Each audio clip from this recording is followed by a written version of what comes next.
Testing, testing, 1, 2, testing, testing, 1, 2, 3, testing.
Testing, 1, 2, 3, testing, testing, 1, 2, 3.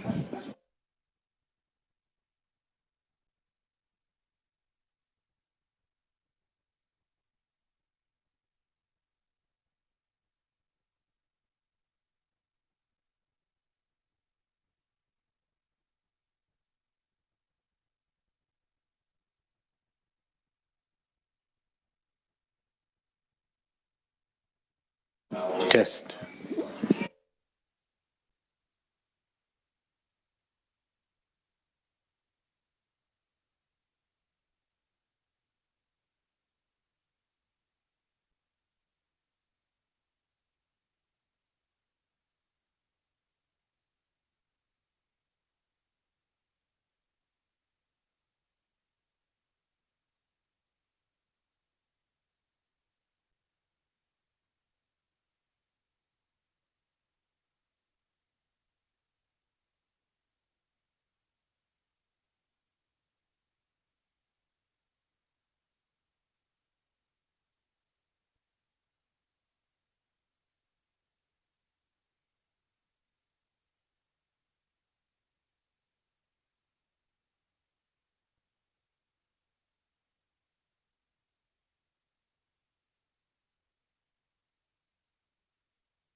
Yeah, so Travis and Lauren were real good lady.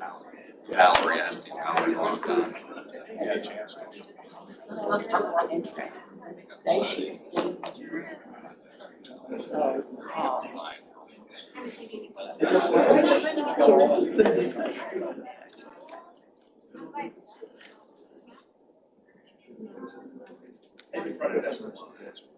yeah.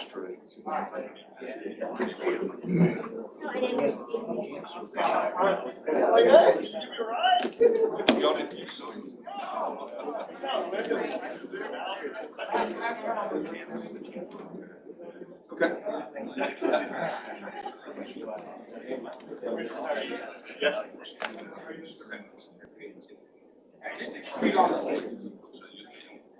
You get to raise children. All of them. It's a clean sweep.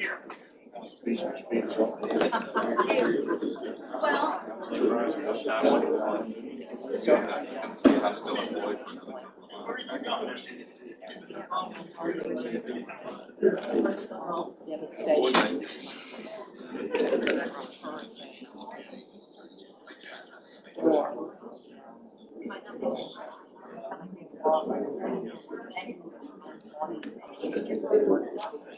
And yet we can't take everybody.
Hey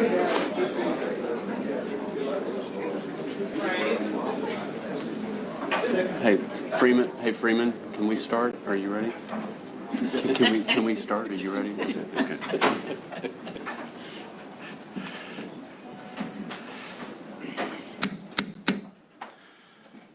Good morning, everyone. Welcome to the Public Safety Commission. Merry Christmas. It's great to see everyone as always. Roll call. Commissioner Blair. Here. Commissioner Stodchill. Here. Commissioner Wainwright. Here. And I'm Chairman Mock. A quorum of the Public Safety Commission is present, and the public meeting of the Commission is called to order. Will now proceed. The time is 10:03 in the morning. The location of this meeting is the Criminal Law Enforcement Auditorium at 6100 Guadalupe as posted in the agenda. We will now consider the agenda items that have been posted for this meeting.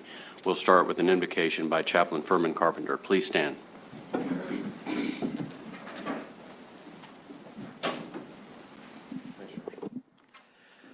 O holy and almighty Father, creator of the universe, all-powerful, all-knowing, thank you, Father, for blessing us with another good day to live, another good day to serve you. Thank you, Father, for blessing us with living in this good country, and especially in the state of Texas.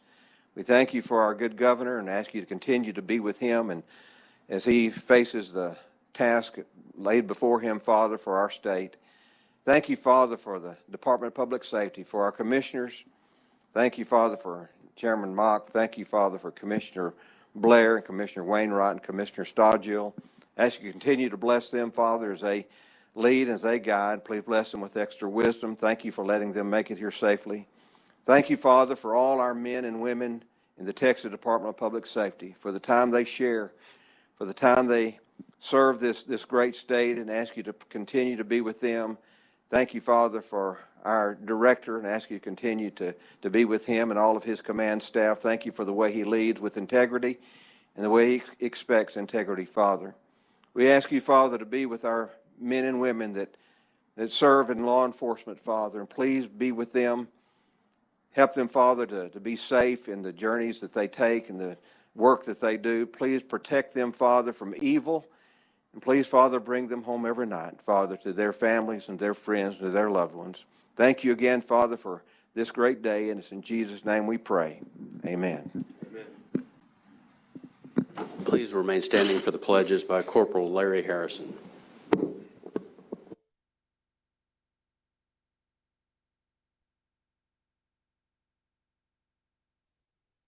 Pledge allegiance to the flag of the United States of America and to the republic for which it stands, one nation, under God, indivisible, with liberty and justice for all. Honor the Texas flag. I pledge allegiance to thee, Texas, one state, under God, one and indivisible. Thank you. You may be seated. Our next item on the agenda is approval of the minutes of the Public Safety Commission held on October 14th of 2021 and the discharge hearings held on October 15th of 2021. I would entertain a motion to approve the minutes. Seconded. We have a motion from Commissioner Blair and a second from Commissioner Wainwright to approve the minutes of the Public Safety Commission of October 14th and the discharge hearings of October 15th. Is there any further discussion? Hearing none, all in favor say aye. Aye. All opposed, same sign. The minutes are approved. Moving on to presentations, I'll turn it over to Director McCraw.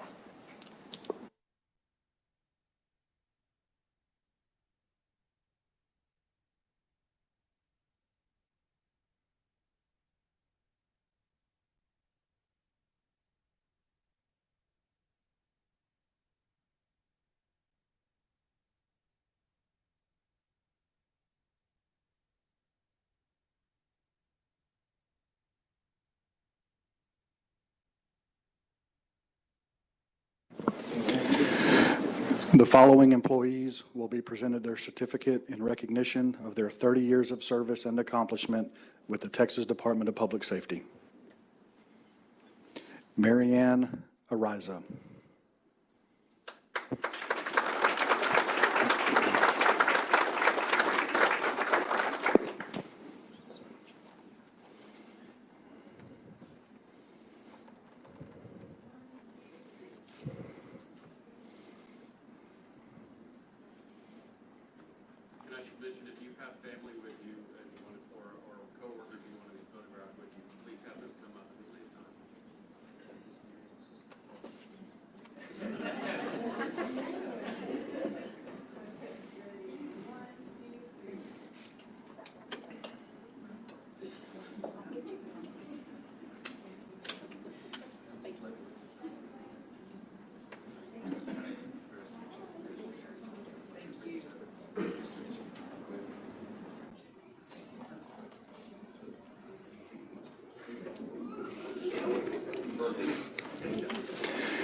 Valerie Brakefield.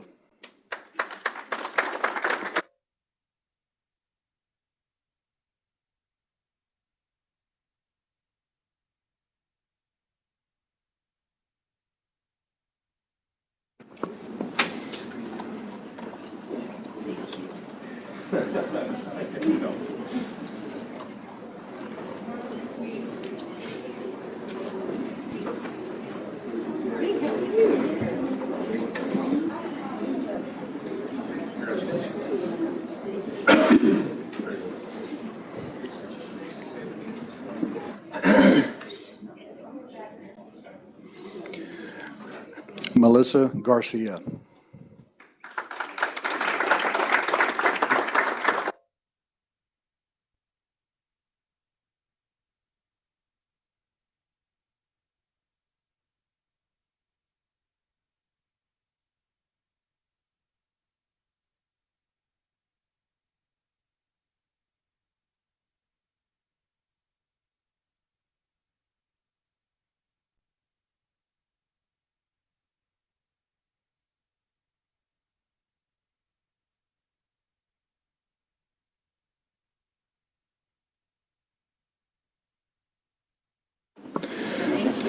Thomas Gonzalez.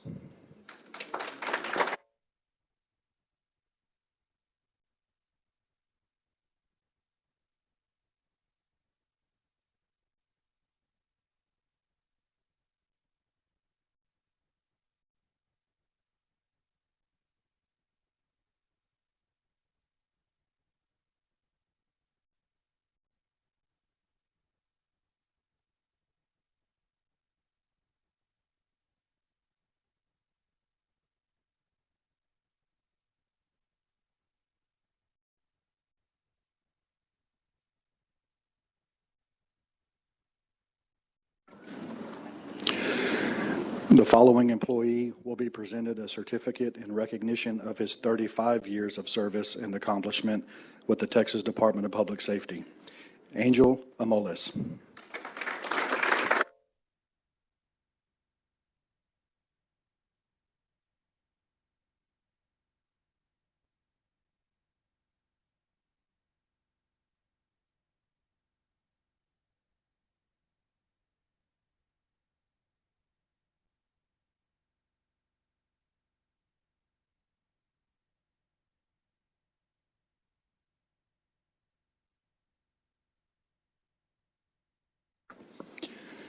The following employee will be presented a certificate in recognition of his 40 years of service and accomplishment with the Texas Department of Public Safety. Juan Rojas.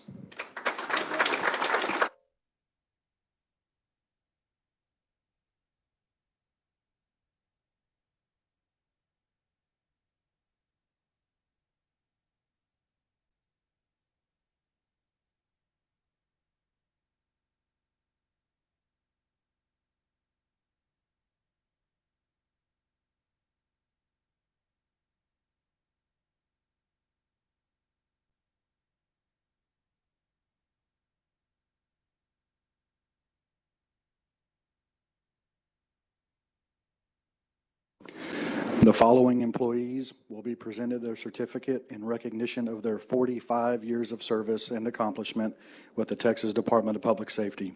Willie Adams.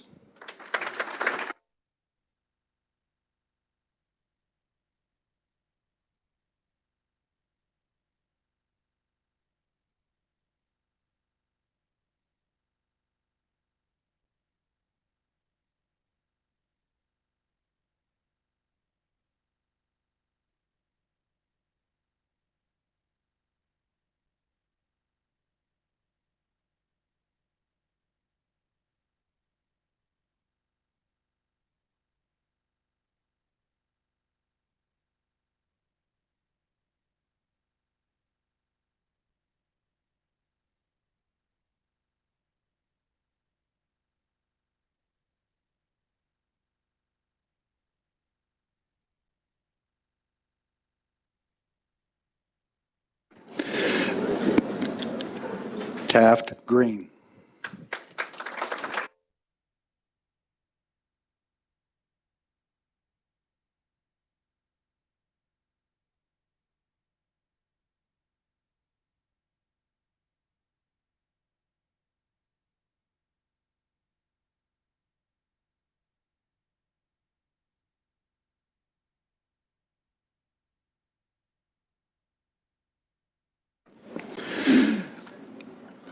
On August 18th, 2021, Trooper Joshua Strawn was assisting the Texas DPS Special Response Team and Burleson County Sheriff's Department with a barricaded suspect at a residence in Caldwell.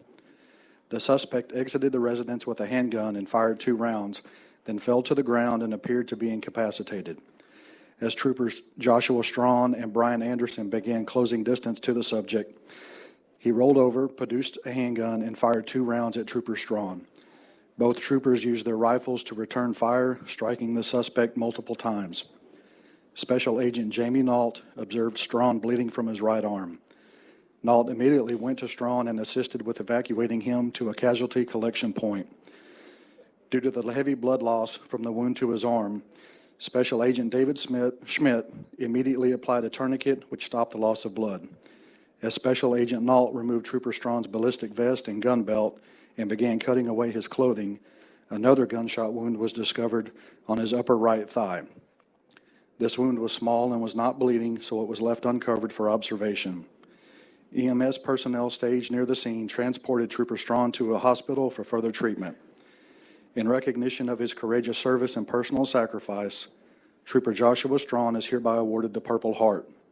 In recognition of their decisive and professional response to a life-threatening situation resulting in the saving of a life, Special Agents Jamie Nault and David Schmidt are hereby awarded the Life Saving Award.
On July 29th, 2021, Special Agent Brian Hebert was working with the Galveston County Sheriff's Office and United States Marshal Service attempting to locate felony fugitives in and around Galveston County. While searching for a fugitive at an apartment complex, Agent Hebert and deputies found an unresponsive 23-year-old female in one of the apartments. Suspecting the subject was suffering from an overdose, Hebert instructed deputies to call for EMS before he ran to his DPS vehicle to retrieve his department-issued Narcan. As Hebert returned to the apartment, he assessed the subject and found a faint pulse and a very slow respiration rate. The subject had visible signs of recent intravenous drug use on her arms, and a small-use syringe was found close by. Agent Hebert quickly administered the Narcan and waited a few moments before he performed a sternum rub. The subject immediately responded to the Narcan and regained consciousness, and her breathing and pulse rate significantly increased. Agent Hebert continued to monitor the subject's pulse and respiration rate and engaged her in conversation to keep her alert until medical help could arrive. EMS personnel arrived on the scene and transported the subject to a local hospital where she received additional treatment for what was determined to be a heroin overdose. In recognition of his decisive and professional response to a life-threatening situation resulting in the saving of a life, Special Agent Brian Hebert is hereby awarded the Life Saving Award.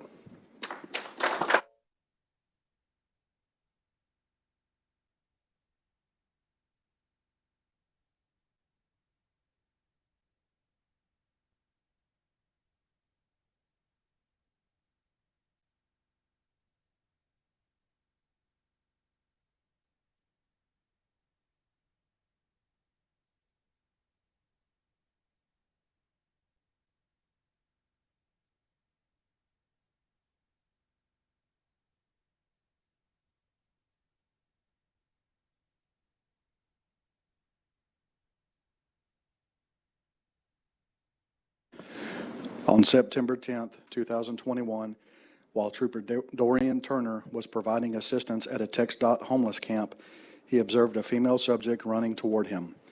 The subject was holding her right hand on the back of her neck, and as she got closer to Trooper Turner, a large amount of blood was visible on her chest. When Turner inquired as to how she sustained the injury, she indicated that a resident of the camp struck her with an axe. Turner immediately called for EMS assistance and began assessing the subject's injury. Turner could see a deep laceration across the back of her neck, which was bleeding profusely. He used a towel to apply pressure to the wound. However, blood loss continued.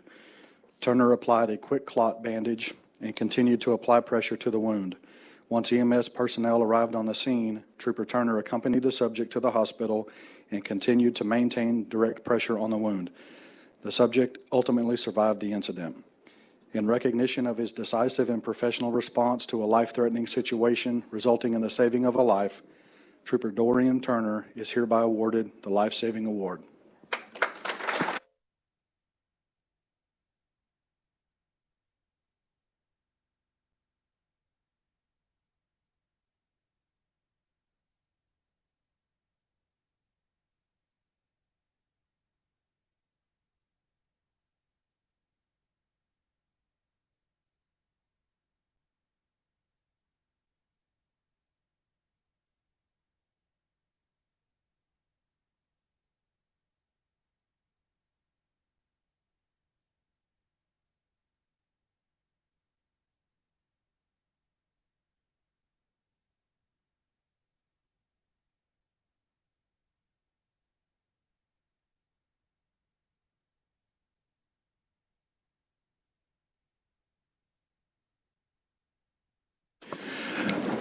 On May 20th, 2021, Troopers Madison Zaragoza and Juan de la Garza were notified by a citizen of 4 people that appeared to be in distress. Both troopers drove to the location provided and found 3 male subjects and 1 female subject in the grassy area near the shoulder of the highway.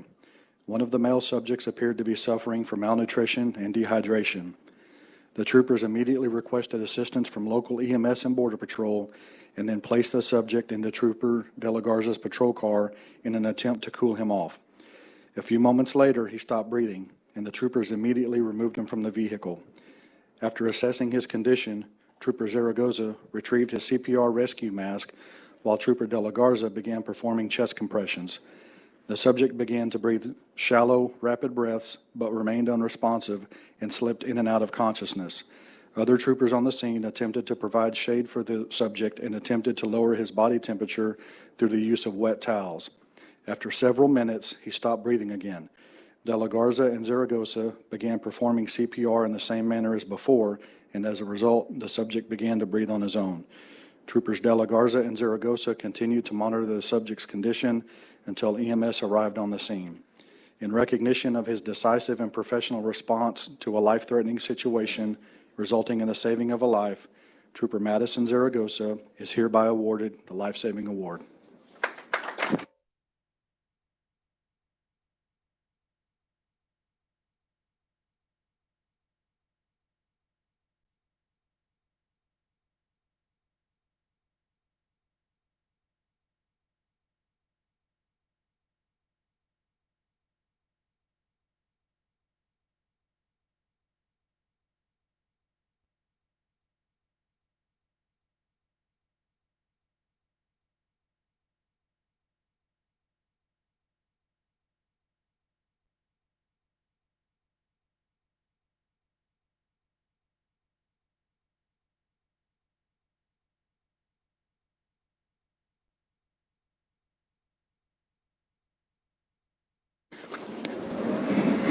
On March 14, 2021, Trooper Francisco Velez Anderson was dispatched to a one-vehicle crash on I-35.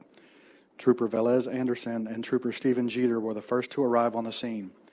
Upon their arrival, they observed two citizens performing CPR on an unresponsive male. Velez Anderson and Jeter immediately began administering CPR while also coordinating with EMS personnel that were en route to the scene. Trooper Jacob Buskall arrived a short time later, and all three troopers took turns performing chest compressions. Lacey Lakeview PD officers arrived on the scene and assisted with the administration of CPR and providing scene security. Texas State Technical College PD officers arrived with an automated external defibrillator, and Trooper Buskall assisted in getting the AED attached to the subject and monitoring him. Trooper Madison Zaragoza arrived and included himself in the rotation of administering CPR. EMS eventually arrived on the scene and continued medical care. Before leaving the scene, EMS personnel advised that the subject had regained a pulse and was breathing on his own. In recognition of their decisive and professional response to a life-threatening situation resulting in the saving of a life, Troopers Francisco Velez Anderson and Madison Zaragoza are hereby awarded the Life Saving Award.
On January 26, 2021, Pleasanton PD officers were involved in a pursuit within the city of Pleasanton.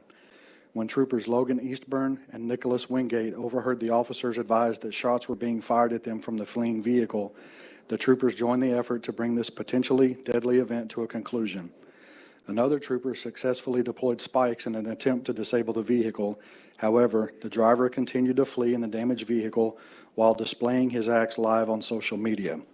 As the pursuit ended near an elementary school in San Antonio, gunfire was exchanged between the officers and the suspect, resulting in the suspect being wounded. Trooper Wingate approached the scene armed with his department-issued rifle and carrying his department-issued mass trauma medical kit. Despite the high risk, Wingate moved directly toward the suspect as he laid face down with an apparent head injury. Trooper Eastburn also advanced on the scene and communicated with officers while gunfire was still occurring. Eastburn and Wingate began to administer CPR and worked together to provide medical care for the suspect. The head injury was bandaged, the suspect's airway was secured with a nasal cannula and eye gel device, and an IV was administered to address fluid loss. CPR continued to be provided by both troopers until EMS personnel arrived on the scene. Although the suspect ultimately did not survive his injuries, the preservation of life by Troopers Eastburn and Wingate allowed medical personnel to continue care, which subsequently led to the donation of vital organs to 8 people in need. In recognition of their decisive and professional response to a life-threatening situation resulting in the saving of a life, Trooper Nicholas Wingate and Trooper Logan Eastburn, who has since been promoted to Special Agent, are hereby awarded the Life Saving Award.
On September 12, 2021, as part of Operation Lone Star, Texas Rangers Pete Luna and Andres De La Garza, Special Agent Jamie Nault, Staff Sergeant Lucas Patterson, and Troopers Daniel Godina and Taylor Enriquez were conducting railroad searches for undocumented migrants at a railroad yard. After searching the last northbound train for the day, the team was flagged down by 2 undocumented migrants who were visibly shaken and had blood on their clothing. They advised Ranger De La Garza and Sergeant Patterson that an individual had been struck by a train. As De La Garza and Patterson responded to the location, they observed the subject lying next to the track. His right leg had been amputated below the knee, and he was losing a large amount of blood. Ranger De La Garza notified the remainder of the team to respond to the location. While en route, Special Agent Nault, who was a tactical medic, requested an air ambulance for transport. Ranger De La Garza and Sergeant Patterson began treating the victim by applying 2 tourniquets to the victim's upper leg and treating him for shock. As Agent Nault arrived on the scene, he began administering IV fluids in an attempt to stabilize the subject. Ranger Luna and Troopers Godina and Enriquez began preparing to transport the subject to the helipad. The team loaded the subject onto a gurney and carried him to Trooper Enriquez's patrol unit, where he was taken to the helipad to await transport. Agent Nault continued care until the air crew arrived and the subject was turned over to EMS personnel. It was later confirmed that the subject survived the incident.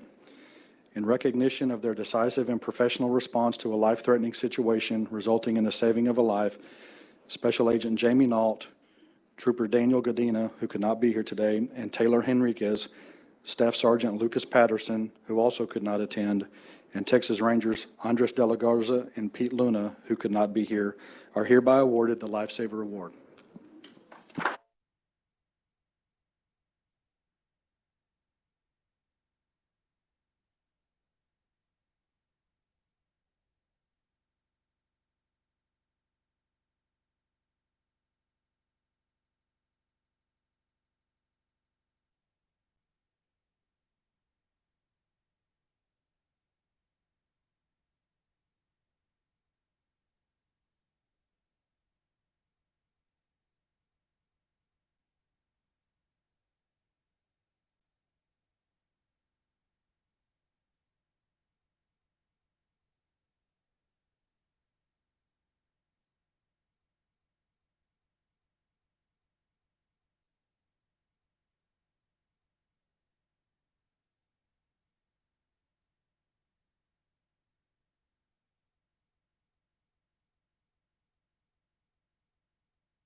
On August 14th, 2021, Texas Highway Patrol Tactical Marine Unit personnel were working in conjunction with officers from the Florida Fish and Wildlife Conservation Commission and Texas Parks and Wildlife Marine Tactical Operations Group on the Rio Grande River in support of Operation Lone Star. Border Patrol personnel communicated information regarding a group of migrants that appeared to be struggling to cross the river.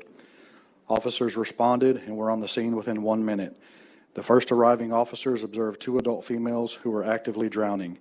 Warden Haug and Officer Terwinski were able to pull one of the women into their boat.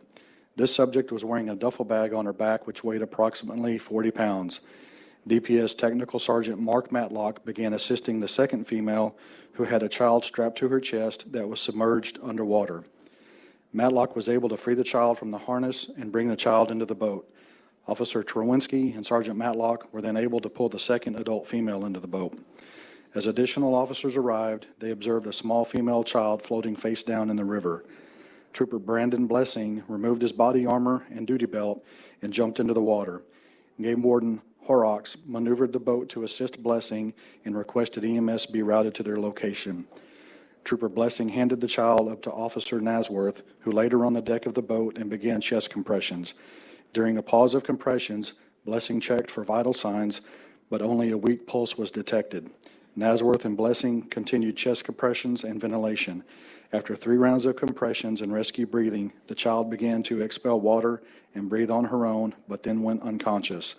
Blessing monitored her vital signs until she opened her eyes. After arriving at the boat ramp, the child was transported to a patrol unit until EMS arrived and assumed primary care.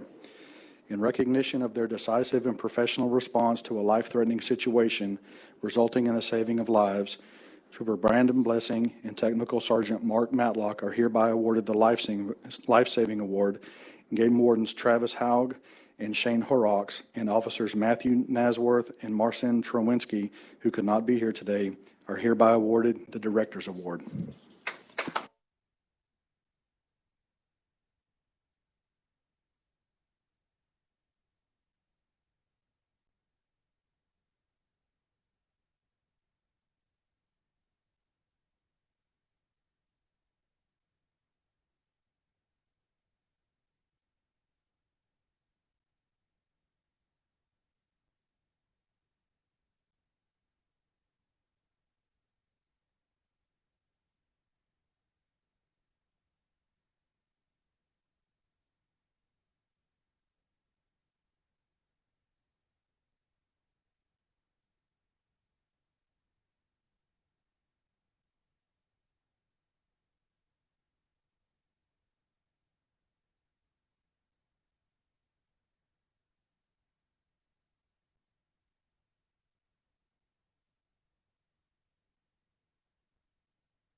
On June 30th, 2021, the Leon County Sheriff's Department dispatched information regarding a one-vehicle rollover crash. The vehicle was occupied by 4 teenagers, 2 of whom were ejected from the vehicle. Prior to police, fire, and EMS personnel arriving on the scene, Bryan PD officer Colton Walsh, who was a cadet in the Bryan PD Training Academy at the time, drove upon the crash site. Walsh immediately began assessing the scene and observed 1 ejected passenger lying on the roadway and 2 injured passengers trapped inside the vehicle. The 4th passenger had suffered incapacitating injuries and was found submerged underwater in a nearby creek. Without hesitation and without knowing the depth of the water, Walsh entered the creek and pulled the victim to safety. After being removed from the creek, the victim was able to breathe on her own. Further observation revealed the victim had sustained injuries to her head and legs. Officer Walsh remained by her side until medical personnel arrived on the scene and transported her to a local hospital. In recognition of his decisive and professional response to a life-threatening situation resulting in the saving of a life, Officer Colton Walsh is hereby awarded the Director's Award.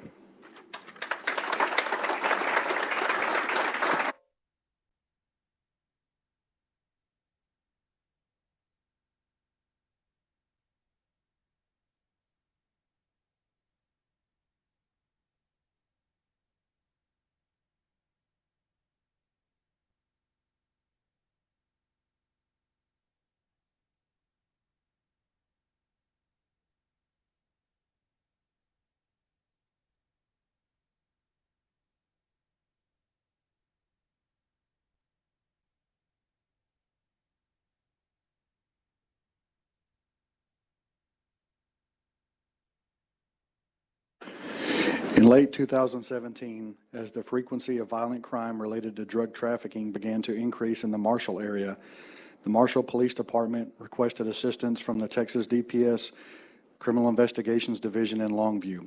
As a result of this request, a profoundly successful multi-agency, multi-jurisdictional 3-year joint investigation began, later designated Operation Pine Curtain.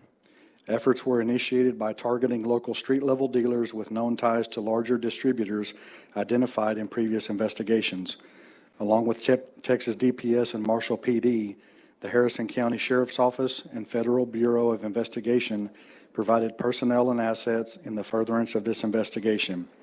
All agencies contributed by utilizing their respective informants and sources of information, as well as assets and personnel in a collaborative effort. Controlled purchases of contraband were conducted, as well as physical and electronic surveillance. To mitigate the workload, personnel from all agencies share the responsibilities of evidence processing, report writing, and asset management. As the investigation began to generate productive results, additional higher-level suspects were identified, including transporters, money launderers, and those who directed the activities of the distribution network. Investigators were able to identify 2 Mexican sources of supply with ties to the Jalisco New Generation and Colima cartels. The investigation was granted federal funding, which allowed officers to greatly expand their efforts. By taking advantage of exceptional working relationships with federal partners, 2 additional federal investigations were initiated, and another was greatly enhanced, resulting in significant impacts on gang and drug trafficking organizations in Texas and Mississippi. This entire endeavor was tremendously successful, not only in spite of the usual difficulties associated with operations of this magnitude, but also given the never-before-seen complications and obstacles brought on by the COVID-19 pandemic. As a result of this 3-year undertaking, 49 drug and weapon purchases and 42 search warrants were conducted, resulting in the seizure of 44 firearms, over $43,000 in U.S. currency, 17 pounds of methamphetamine, 1.5 pounds of heroin, and 2 pounds of cocaine and marijuana. 46 defendants were prosecuted, with an additional 5 more anticipated. 27 of these have pled guilty, 20 of which have been sentenced in the federal court system. 10 others have been arrested and are awaiting finalization of plea agreements, and another 4 are fugitives in Mexico. The FBI and U.S. Attorney's Office are working to have these subjects arrested and extradited for prosecution. In recognition of their hard work and dedication, DPS CID Special Agents Joshua Rohrback, Clay Steelman, Daniel Collins, Jimmy Burkett, Zachary White, and Alan Clark. CID Lieutenant Keith Duramus, retired, could not be here today, and Trooper Jacob Mulestein are hereby awarded the unit citation. Additionally, in recognition of their hard work and dedication, FBI Special Agent James Kroll, Harrison County Sheriff's Office Investigator Brandon Hedrick, Marshall PD Sergeants Corey Atkinson and Carlos Pacheco, and Marshall PD Lieutenant Scott Smith are hereby awarded the Director's Award.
Well, I want to thank everybody for being here today.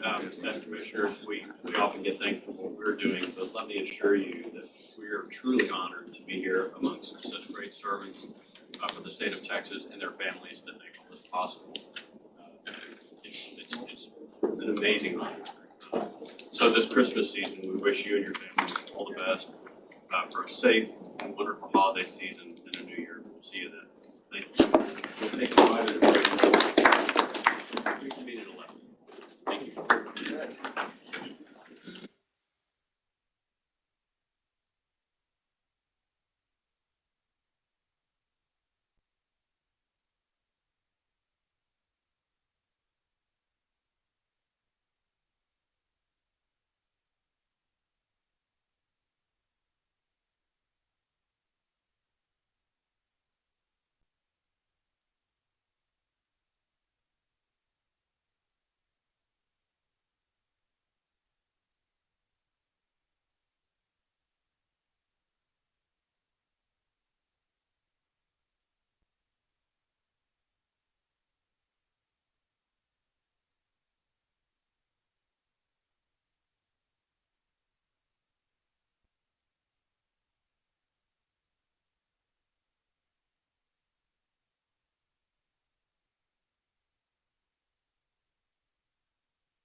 Should I get three?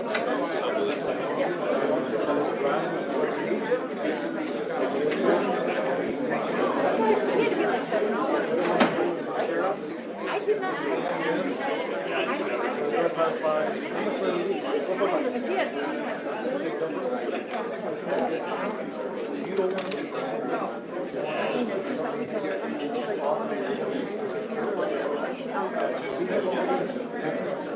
My niece so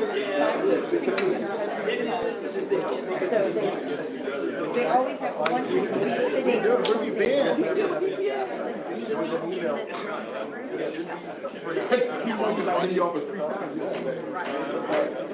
I was in his office 3 times yesterday. That's why he's saying that. Inside and when I was like, oh my God.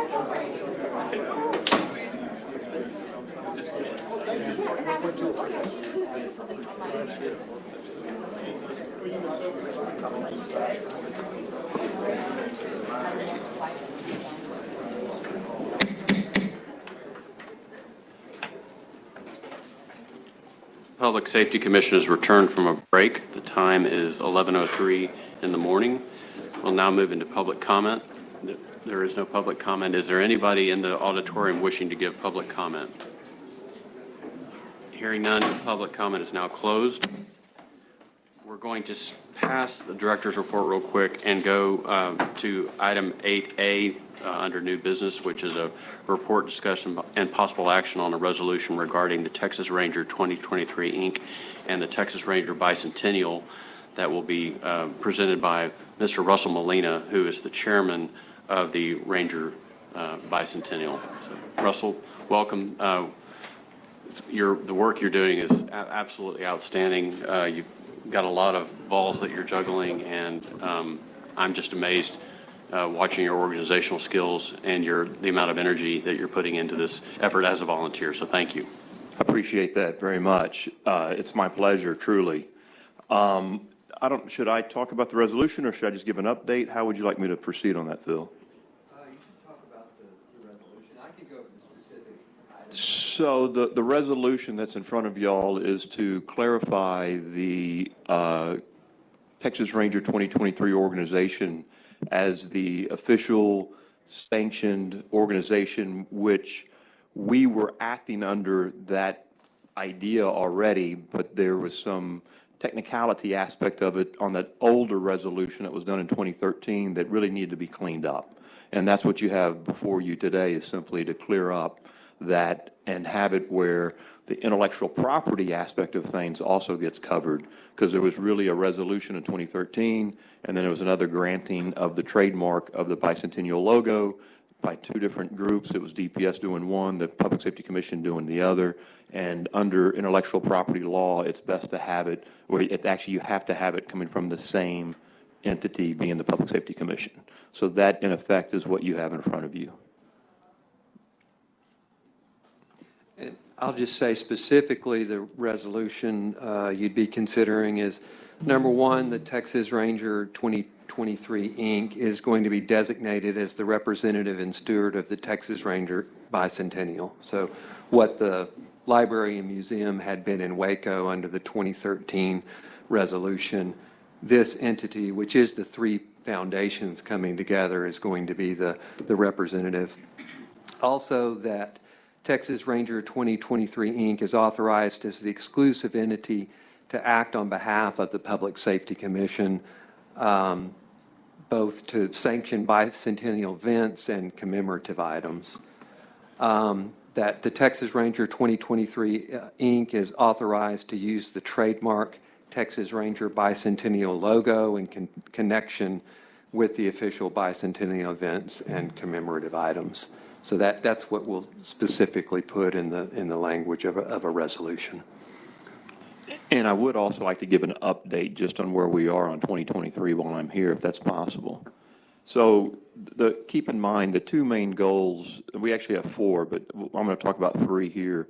The first one is to commemorate the 200 years of service the Texas Rangers have given the citizens in the great state of Texas. And how are we going to commemorate that 200 years of service? We have planned events throughout 2023 13 of them actually at this point right now, all across the state to be able to commemorate that 200 years of service. The other key component that we're looking to do is to educate the public about the modern Ranger, who they are, what they do, why they're important. To be a to be a Texas Ranger, you have to be a DPS trooper first. So that educational component is something that we also are going to emphasize and be able to expose individuals and entities and businesses and everyone to what the modern Ranger does, as well as DPS, because as we all know, the Rangers are a division of DPS. And we have a mobile museum that we're actually going to get funding for that will be 1,200 square foot of exhibit space where we will have the history of the Rangers being told, which in effect is the history of Texas. Because as we know, the Rangers wouldn't exist without Texas, and Texas would not be what it is without the Rangers. So we have a great opportunity from an educational component where this traveling tractor trailer will be going with us throughout 2023, but will also be around post and be able to go to schools and businesses and really livestock shows and rodeos. So we see a huge educational component. The one thing that we are also very focused on is raising funds for the memorial. The DPS memorial that will be on the grounds here of DPS headquarters, right outside of Building A. And I can proudly say that we already have put towards that memorial 25% of the cost already funded. We will have the balance of the cost for that memorial in place by the first quarter of 2022.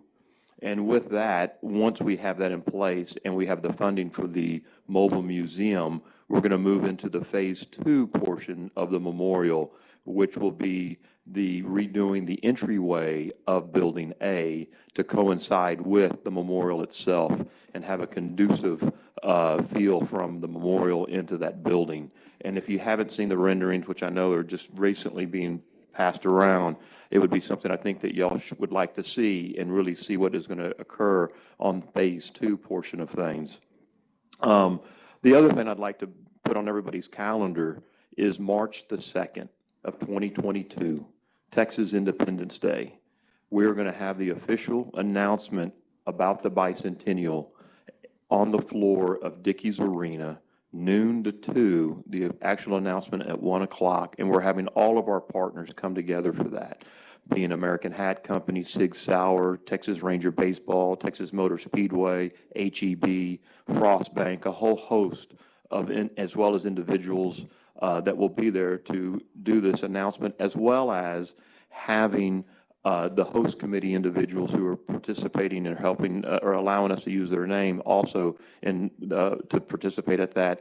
And then we're going to have a kickoff dinner at 6 p.m. at Billy Bob's in Fort Worth on March the 2nd. I'm working with the governor's scheduling group right now about having the governor hopefully come and participate. Obviously, we would love to see the director as well as all of the different individuals within the Rangers and DPS to be there as well. The other thing I wanted to share actually on the memorial itself, going through this process, there are 238 names that will be on this new memorial. God willing, there's nobody else to be added to it. But of those 238 names, the breakdown is criminal investigations 1, license and weight 2, motor inspection 1, narcotics 2, safety education 1, Texas Highway Patrol 82, Texas Rangers 147, training operations 1, and vehicle inspection 1. So it's really an important piece for us to be sure we have this memorial, have all of those names on it, and really be that centerpiece of what needs to be on the grounds here to show the respect and dedication and for those who gave us the ultimate sacrifice for the state of Texas. So it's something that we're very passionate about, and we are looking forward to the actual construction aspect starting here towards the end of 2022. And the idea is it won't be completed for our finale event here in November of 2023, but it certainly will be for the next memorial in May of 2024 is the goal that it actually happen on this within this new memorial. But I could certainly go on more, but that just gives you kind of a high level of where we are right now. And with that, I'll be happy to answer any questions. Just for the record, what is the total goal for the memorial, the dollar amount? So the phase one is 2,000,001. The second phase, we don't have a hard number yet, but we're just kind of winging it, saying 2 million. And the mobile museum is about 1.5 million. I just want to make a comment that I think your leadership has been outstanding on this project, and I'm very excited about all the activities that are coming up in a year and a half for the whole year. I think it's going to be fantastic, and thank you for your service to the state on this. And I would be remiss if I didn't mention to you that Houston has now passed up Dallas on the fundraising side of life. Yeah, a race isn't won in the first third of the race. It's won at the end. Any other questions? If not, then I would entertain a motion on the resolution that he spoke about. So moved. And I second. We have a motion to approve the resolution designating the Texas Ranger 2023 as the official entity representing the Public Safety Commission in these festivities and the planning that goes into that. So the motion is from Commissioner Blair and the second is from Commissioner Wainwright. Is there any further discussion? Hearing none, all in favor say aye. Aye. All opposed, same sign. Motion passes. Thank you. Again, thank you, Russell, for your hard work and for everybody that's working on the project. It's going to be outstanding. Thank you. And Chairman, I'd like to add, thank you for keeping us updated with the details, the emails and documentation. That way we can plan to attend as many of the events as our schedule will permit. Look forward to that. Thank you all. And I do want to thank General Counsel Phil Atkins for his efforts working with Russell to craft this resolution in a way that appropriately handles the matter at hand. So thank you, Phil. I do want to, there is a document, I didn't bring enough copies, but I'll just give it to you, you can share it around, just so you can see the quality so that I can work it on. Thank you, Russell. All right, I'm going to backtrack to the director's report, item number 7 on the agenda. Director. Mr. Chairman, Commissioners, I would like to do an Operation Lone Star, in case briefing, and of course we're going to lead with our regional director, Victor Escalon for South Texas. As you know, he's the state's incident commander for this operation right now. His cohort over in West Texas, certainly Joe Sanchez, plays an important role, but right now the focus has been, most of the focus that has come up right now has been in his area of operations. So he's ideally suited to do the briefing. Victor, please. So thank you, Colonel. Good morning, Chairman and Commissioners. Good to see you. My intent this morning is to give a overall short brief, an update of where we are today in Operation Lone Star. Okay. We began this operation back on March 4th, going on 8 months now. And we focused in on the Rio Grande Valley. That was our initial intent. Governor Abbott gave the initiative for us to go in there and make it difficult for the criminal, the smugglers that are coming across, that are taking advantage of the influx of migrants. And we've been doing a really good job. CID, THP, SOG, aircraft, all TMU, all the different divisions that are partaking in this they wake up every day and trying to make it better is their whole intent. We've expanded since March into the Laredo sector, into the Del Rio sector, the Big Bend sector, and again, the El Paso sector. So we're covering over 1,200 miles of river every day. But in those 1,200 miles of river, we are looking to see where is the problem more than others in certain areas. So we're always adjusting. That's the good thing about DPS. We can adjust from day to day, from morning to night, to go address a threat with all our assets.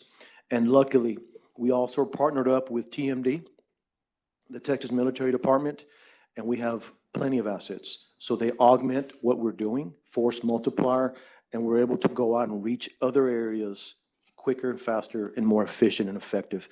So very important, okay? So as of December 2nd, I'm just going to skim through this and hit the high points on the data. So for Operation Lone Star in West Texas and South Texas, we have made over 10,000 criminal arrests. A lot of those are going to be your human smuggling on the highways, where our troopers are coming across these smugglers that are trying to leave the border into the big cities. After that is drug, possession of narcotics, falls in those categories. Top two of the violations we're coming across on this operation, 24 hours a day. We've apprehended over 165 migrants in the water, in the brush, and on the highways. And we do it along our TMD partners, our military partners, and our Texas Parks and Wildlife Department. That number I just gave you is a total. Vehicle pursuits, we're looking at 1,000 since March 4th. A pursuit is happening every day. There's, in the area of the Del Rio, that seems to be higher than anywhere else in our region and in West Texas. They're coming in from the big cities in the Del Rio. It's obviously closer to the big cities. They come in, they pick up, and they're back in the big city within 2 to 3 hours. Narcotics, we've seized over 30, I'm sorry, go ahead. Sorry, let me ask you a question. You said that in Del Rio, the numbers were higher. Did you mean in vehicle arrests or vehicle pursuits, or did you mean total criminal arrests, or did you mean the 165,000 interdicted immigrants coming across the border? What's Pursuits. Yes, sir. I was mentioning pursuits. There's a higher percentage of pursuits in the Del Rio area of responsibility at this time.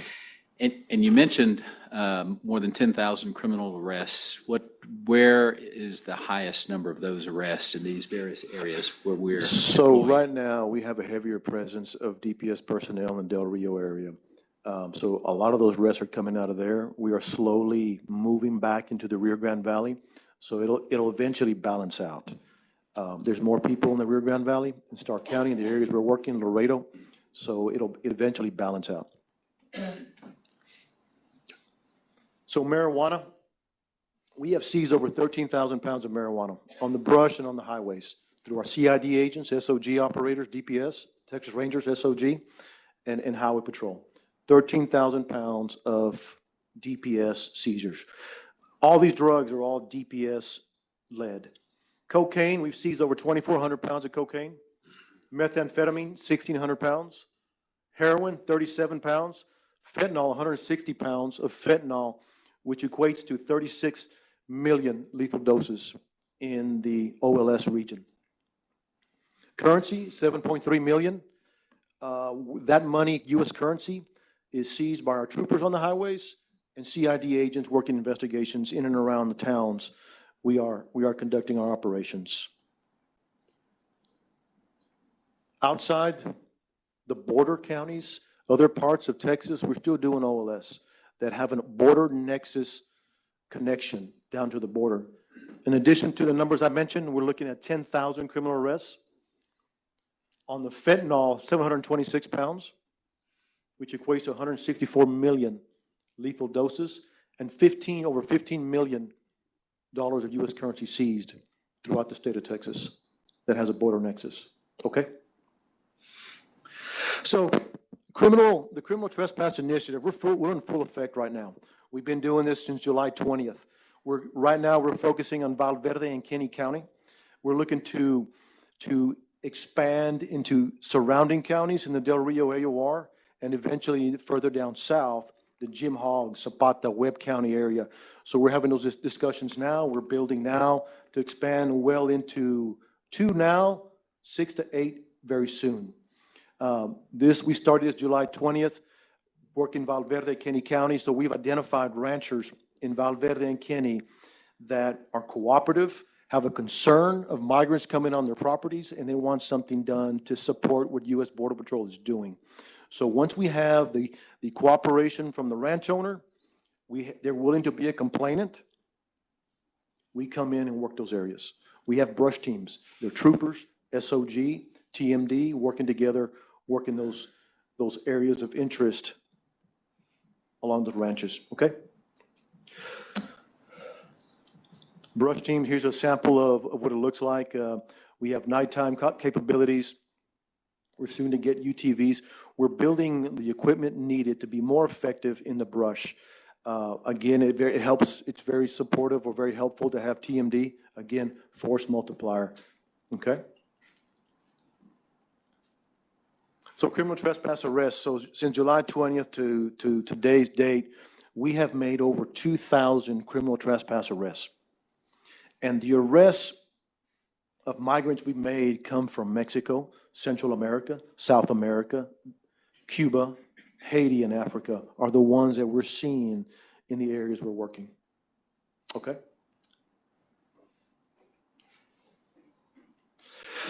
So we were tested back in September. The migrant influx that hit Del Rio. So it took 7 days to clear out 15,000 people. So within days, from 500 to 15,000, it built up pretty quick underneath the POE in Del Rio. We had well over 1,000 DPS personnel, to include TMD personnel, military personnel, to augment each other to make that area safe and secure. Our concern was with melees and riots and people just walking into the community of Del Rio. To put it in perspective, Del Rio is a population of 35,000. So we had 15,000 sitting underneath the POE. We created and defined Operation Steel Curtain in that operation. You throw a lot of assets along the river, give a presence, a deterrence, and let them know that we mean business. By the time it was all said and done, we had over 1,000 personnel on our side. We had over 1,000 federal partners working this. It took over 2,000 personnel to manage and process this crisis. But it allowed our federal partners to focus and process all the migrants from underneath the POE. So we came in on Saturday heavy. By Friday at 7 p.m., a week later, 7 days later, there's nobody underneath the POE. So it worked really great, and nobody got injured. Okay? So as a result of that, we are taking that same stance in being able to do that anywhere, in any POE, on those 1,200 miles of river, from El Paso down to Brownsville, Texas. We can move a team and surge it to a POE to have a heavy presence in an effort to deter any activity. There's a sample of Eagle Pass. We have Connex boxes. We have concertina wire. We have troopers. We have military personnel working together. We also have Chinooks, Blackhawks, and DPS aircraft to provide that presence of deterrence. Okay? La Jolla Surge Operation. Currently, right now, we're conducting special. So we have OLS, we're always addressing threats. And at times, we enhance operations like we did in Del Rio. Right now, we're taking that same concept and doing it in La Jolla. La Jolla, in the last several weeks, are seeing 100 to 300 family units getting apprehended on every shift. There's 3 shifts. So you're looking at, 900 to 1,000 in a 24-hour period. So, okay. We had assets there already, but we just built it up even heavier.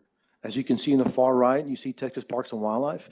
You see our TMU boats laying that concept of a steel curtain on deterring and identifying, catching, smuggling, making it very difficult for the smuggler and the criminal to come across. I spoke to the patrol agent in charge for the McAllen station yesterday, and they've had 5 straight shifts into this operation. We started this Sunday. We enhanced Operation Sunday. They have had 0 family units come into the area of La Jolla. We are having runners hitting the flanks, your single adult males that are trying to get away, but we're fine-tuning that and moving our assets to be able to address that and squash that problem. So as you can see, we have boats, heavy presence of boats. We want to give the appearance it never ends. We have Texas Parks and Wildlife. We have DPS on the brush. We have our technology. We have our tactical operators working in concert with all that. We have drones. We have aircraft. We're identifying threats on the Mexican side, on the U.S. side. We're also identifying where are they gathering so we can push into those areas. We have Texas Military Department providing security points. So it's an all unified, all efforts, all hands on deck. And then, of course, on the roadways, we have black and whites, and we have CID agents looking for the smuggler, the pickup points, and again, making it difficult where they don't want to come into this area. Started Sunday, we're in full effect, and we're already seeing a result. Okay? Fentanyl. Fentanyl's a problem. Fentanyl's a problem. The cartel takes advantage because it is cheap to make. It is cheap to make, and you have high profits. And it's coming through our borders. It's going all our borders along what I just mentioned, from El Paso to Brownsville. It's coming in through those areas, and it's going into the big cities, San Antonio, Houston, Dallas, Austin. And from there, it gets pushed out. Fentanyl is being used in mixing it with heroin, mixing with counterfeit pills. So that's what you commonly see it. It's making that heroin more potent. And it's cheap to make. You buy a Xanax pill in the streets, a pharmaceutical grade Xanax pill, that might run $10, $15, depending where you're at. Well, you make the counterfeit, that could be $1. Now it's laced with fentanyl, but it's $1. The profits are high. Can I ask a quick question? Yes, sir. On the fentanyl issue, do we have statistics as to how many folks in Texas or nationally are dying from fentanyl-laced fake drugs? So I don't have that with me, but I know according to, I'm sorry, somebody speak? Yeah, the numbers right now, provisional numbers are in the 900s for this over the year. There lags, the data reportings, it lags. It's reported by the Department of State Health Services, and CDC has the same data. But right now, there's a dramatic increase of what it was for a number of years. I mean, Texas has been blessed, if you will, from avoiding the epidemic of synthetic opiate overdoses that we've seen nationally, primarily in the big state lakes, Northeast, and in the East Coast. They've had this been a long ongoing thing, initially with Chinese-related fentanyl, then now Mexican fentanyl. And of course, some of the biggest problems as the director just told you, is that, it's the pills. The cartels have figured out how to, manufacture counterfeit pills with it, using pill presses, and of course, they fentanyl they're producing, and there's, with that, one overdose is 2 milligrams. So it only takes one child, they get the mixture wrong. Not that the cartels are deliberately trying to kill somebody, but they get the formula wrong, or it's not exactly right, and it can kill somebody. And that's some of the lethality of what we're concerned about. And although we've escaped it, we're seeing a dramatic surge right now, and we believe it's more about the counterfeit pills. But they're lacing everything with it right now. Yeah, how much fentanyl have we captured that was en route to Texas across the border in the last year or so? Well, I'll just use the numbers that from the 25th to make it easy, since I have it. It's 157 pounds. Okay, when the area of operation, that's equivalent to over 35 million overdoses or lethal doses. Now, if you look at the area of activities outside of, because keep in mind, many times troopers and special agents are seizing it while it's on the market, or being transferred or shipped into Houston, San Antonio, Austin, Dallas area. So even outside the area of operation, which the director showed you earlier, you'll find that troopers are seizing that fentanyl. And so if you look at what's happened, and this goes back to just March 5th. This is when the governor initiated Operation Lone Star. And you go back and look at the activities outside, DPS has seized over 712 additional pounds of fentanyl, and that's over 161 million overdoses, okay, or lethal doses of fentanyl. So that gives you an idea of the magnitude of the problem. And that's not even getting into the other side of it, and that's the 5 tons of methamphetamine that DPS has seized in that same time period. So it's clearly the cartels, and Victor nailed it in this one. It's synthetic. They don't have to wait for poppies to grow. They don't have to worry about marijuana growing. They don't have to worry about cocoa plant. It's synthetic. So as long as they're getting precursor chemicals, they can produce as much as they want. Thank you for the update. Yes, sir. So, and like the Colonel said. And to clarify that, Director, when people are buying counterfeit pills on the street, correct me if I'm wrong, but they don't know they're buying counterfeit pills. Exactly, and some do. Some people want to chase that high, but a lot of people don't know what they're buying. You're exactly right. Yes, sir. They're buying pharmaceutical grade Xanax, and they're buying something that's laced with fentanyl, and they end up overdosing. And yes, sir. So, and what worries me is this, is counterfeit pills is hitting the young population, right? The teens, the young adults, and they don't know what they're ingesting. So they're playing Russian roulette with their life. And that's a problem. According to DEA, we've had over 136 people die every day of opioid abuse. I have here fentanyl is the primary driver of the increase in total drug overdose death now. Fentanyl is being made in foreign clandestine labs in Mexico and in coming out of China as well. The drug cartel does not care about safety and security of our people. So, it's a horrible deal. They will take advantage. To go over some numbers like the Colonel was saying, during OLS around the state, along the border, over 886 pounds of fentanyl has been seized, which equates to over 200 million lethal doses. 2 milligrams is a potential lethal dose. 1 kilo can kill 500,000 people. As you can see there, U.S. Customs and Border Protection for 2021, that's going to be the OFO, the men and women that work the port of entries and U.S. Border Patrol. Over 1,300 pounds of fentanyl has been seized in Texas compared to 2020 of 126 pounds. So it's a problem. Okay. Partnerships. This Operation Lone Star cannot happen without partnerships. As we're moving forward, those are strengthening every day. We're fine-tuning those every day. We're working with county attorneys, district attorneys, county judges, mayors, police, sheriff, and of course, Border Patrol. That is every day, and we work together. We give them visibility. We get ideas, and how do we address problems together? And that's where this operation is fine-tuning and going into that direction better and better every day. Okay? Chairman, Commissioner, that's all I have, unless you have some questions for me.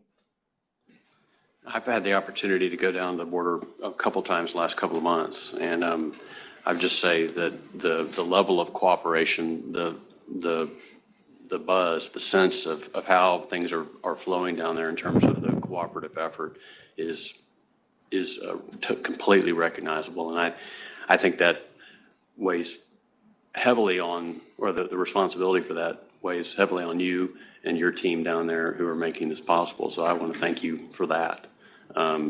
It's tough work. We really appreciate it. Thank you. We have a very good team, and we appreciate that. Team appreciates that. Yes, sir. Any other commissioners? Yeah, I'd like to add how much we appreciate the work of our men and women. They're doing yeoman service, not just for our state, but for the country. Without the assistance that we are entitled to, protecting a federal border and a state border.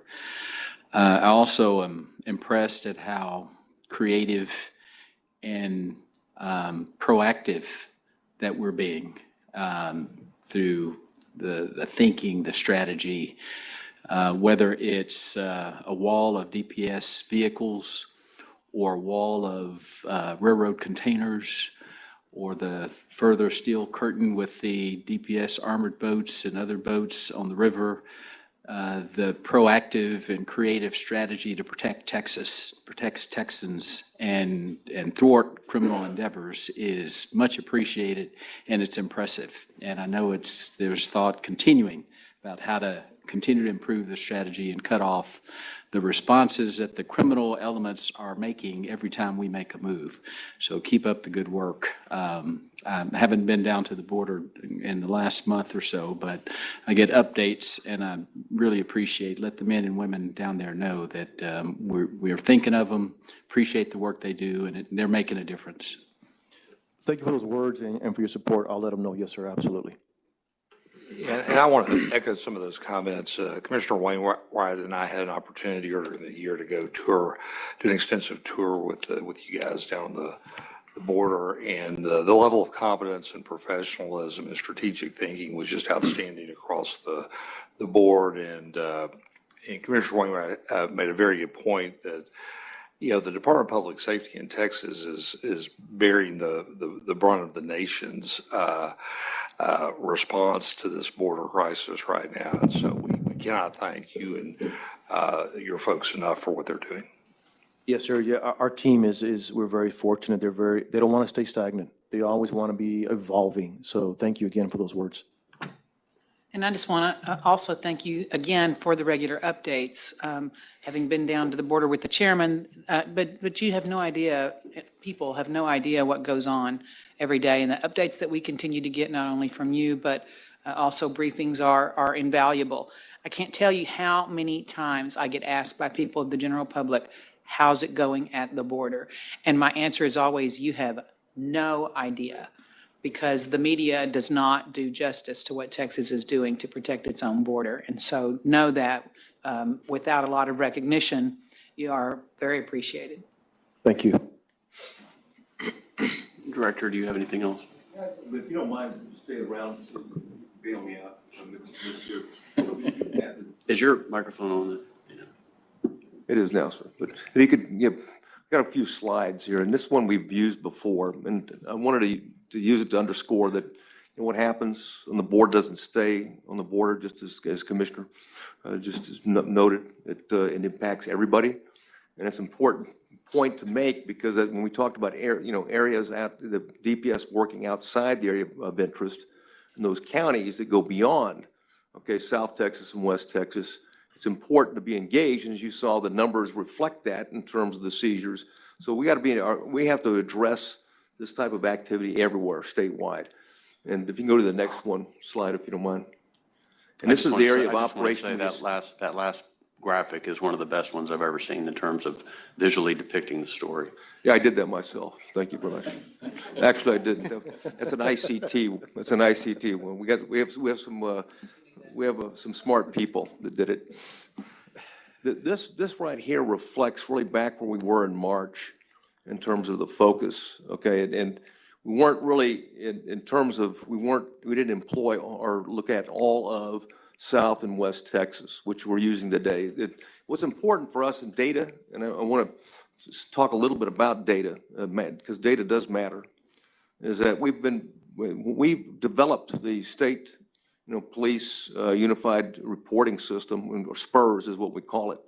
And it was important because that we had that Highway Patrol, that Criminal Investigative Division, and Texas Rangers. We can see data and be able to capture it and report it to the leadership of the state, but also to the legislature and also the public, so we have transparency. So we've got the system in place. And right now, Director Escalon and certainly his counterpart, over in West Texas, they're using the resources within their area, okay, to support this operation. So to capture what is being done along those lines, we're parsing the data, which we can do in SPURS, and we're separating it in terms of what is and is not related to Operation Lone Star. And we keep updating it and refreshing it. You'll notice there's an asterisk when every time we use a number to reflect that we are updating it. Now, what you're going to see is that the numbers will change from time to time, but we always undercount. As we evaluate in terms of looking at and trying to reconcile the data, we always do undercount, and I say that we don't count the activities outside the area of operation. That's South Texas, that's West Texas. We also, a number of violations, if we don't know for sure, we won't put it down in the final statistics. And I just want to make that clear. And just like dealing with recent media inquiry that we had down in South Texas, and I was down there, is that we're not including tickets and citations and warnings. We can provide that information, open records, but we don't really consider that part of Operation Lone Star. And as it relates to statistics, same thing, we're not counting DWIs. We're not counting driving while license suspended arrests. Now, those things are important, domestic violence. Those things are important, but we back those out in the end. So we're trying to get as pure as we can to say that this is in fact cartel-related activity. Now, some of the challenges that we've got when the cartels are advertising, and of course they're advertising outside of the area, and they're wanting to bring down in terms of anybody that's willing to come down and for thousands of dollars to be able to move illegal migrants into or up into San Antonio, Dallas, Houston, and other parts of the state, and sometimes even outside the state. They're moving into it. We may make arrests of those individuals on the way down that aren't smuggling arrests, but yet, even though it's related to Operation Lone Star, we're not counting it as well. It may be a warrant, a federal warrant for the arrest. It could be a state warrant. It could be a number of different things. So when we talk about numbers that you see those, they're going to change, and we're going to continue to change and update them just to make sure that we've got the right numbers. And why that's important, why don't you go to the next slide, if you don't mind, Sylvia. As you see right here is what I was talking about, what those numbers are. This is going to, as you'll see, there's different categories, and we always have the proviso there, not on, just like uniform crime reporting, It's not done till it's done, and until we certify that it is in fact actual. But we feel obligated to report this weekly. We're going to require requests from the leadership, weekly reports. We get requests from media, weekly reports. So we put it out there, recognizing we can go back and reconcile the particular data. Next one. That's right. You know, we're asked often, and this is not law enforcement sensitive, by the way, is, you know, what performance measures? This is what the federal government has been using performance measures for a number of years. As you can see, it changes over time, but at the end of the day, it's counting numbers, primarily illegal alien apprehensions, and even up until 2015. So numbers, you know, this is what the federal government has used as performance measures. Initially, when the governor launched this operation, as you recall, there was over 1 million people in federal fiscal year 2021 that were apprehended by Border Patrol just in Texas alone. It overwhelmed Border Patrol. It created gaps, and the cartels were moving, you know, smuggling between those gaps. And the direction from the governor was very clear, is to close those gaps.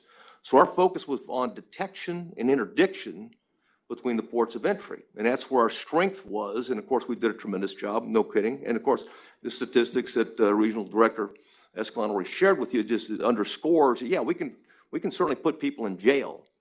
But the governor in June, around June 1st, June 3rd, changed the strategy in the sense that it's not about detection and interdiction. He wants a proactive approach, okay, to deter, to prevent. And that means to actually secure, okay, the Texas-Mexico border. So that's our direction, the shift. So the strategic guidance from the governor changed in that regard, so must our operations change. To your point, you know, Commissioner Wainwright, you know, using a proactive approach in terms of laying out a wall of steel curtain, if you will, black and whites, or aluminum boats, or fiberglass, depending upon what the threat is, and being flexible to be able to do that. Because in the end, the objective is to secure between the ports of entry. And where we've been blessed with the governor providing so much resources by the way of Texas Military Department and the National Guard resources is to be able to have that asset, okay, because they can't move as quickly as the department can, but they can move in large numbers and sustain operations. And when you talk about securing, now we're talking about physical barriers. So the governor's doctrine is clear. Physical barriers, okay, detection technology behind the physical barriers, so that when there's an incursions, that it's detected and responded to immediately, and at the end of the day, sufficient personnel by National Guard security posts and DPS resources so that when there is a detection or an incursion, we can respond quickly. There's 103 zones that Border Patrol has across 5 different sectors. It has 14 contiguous border counties. It's a lot of territory to move, and thankfully, our National Guard, you know, are experts in terms of laying out, you know, the type of technology that we need right now that serve as a barrier. And concertina wire is an excellent example because it's mobile, it's flexible, and it can be done far quicker. And so that's the priority right now, is working with landowners. That I know that Director Escalon and his staff continue to work with landowners along the Rio Grande River. And certainly with Parks and Wildlife as relates to their land, GLO relates to their land, to identify, and the city of Eagle Pass, the city of Roma, different cities and areas so we can secure it by first and foremost having a physical barrier in that area of operation. So as we go forward, you know, the guidance is clear. We've got to do all we can to prevent it from happening. And in fact, you know, if we have, as it relates to caravans, we want to push caravans west. We don't want them in Texas, those large caravans that we saw back in Del Rio that we saw under the international bridge. And the best way to do that is being proactive as much as we can. And so at the end of the day, the measures, what Texas is measuring is not what you see up on the screen. You know, what our ultimate goal, what the governor's told us to do, is to secure it. And you can only do it with those 3 things that I mentioned to before. So we're going to move as quickly as we can on it and report back to you on a regular basis in terms of what we've achieved. Now, I'm not saying these numbers aren't important.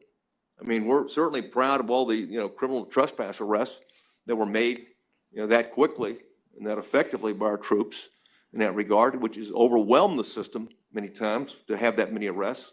Certainly the smuggling arrests and certainly taking off that much drugs on the highways as it comes through Texas and throughout the state and the nation is vitally important. We're very proud of that. But at the end of the day, we prefer that it didn't come. when we increase the difficulty factor where it's very hard, they can only get it through ports of entry, having to secrete it, and not between the ports. So that's, I want to commend, Director Escalon and his staff for the great work that they've been doing and engaged, since this operation began, and our partners. Sometimes we talk about DPS because that's who we are, but we recognize that Texas Military Department, in terms of National Guard resources, certainly game wardens, and local law enforcement officers have been great partners in this operation. And we've been supported by the governor's office in terms of, not just in terms of resources and National Guard, but also in building the capacity around it, which you need. You can't arrest people if you can't put them in jail. And having jail capacity, they've been able to be able to do and work with different elements of the government, including jail standards and TDCJ. Great partners. All of them have been great partners in being able to expand that capacity to where we're at right now. So although we're proud, and this is not a DPS success story, this is a Texas success story is what it is. Forgive my commentary, but thought it was necessary. Any questions for the director?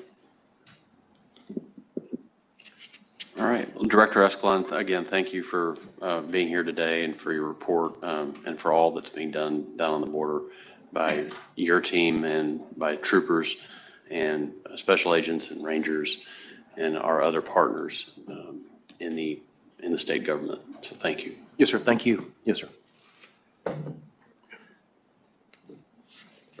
Director, is that it on your report?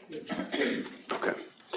We'll now move into item 7 on the agenda, new business. And before we do that, I wanted to recognize from Governor Abbott's office, we have Michael Hall with us today, and Suzanne Makoviak from Lieutenant Governor Patrick's office. Thank you both for being here. And attending online, we have Keisha Walcott, who's the district director for Senator Sarah Eckhart. And if I've missed anybody, I apologize for that. But thank you all for participating in today's meeting.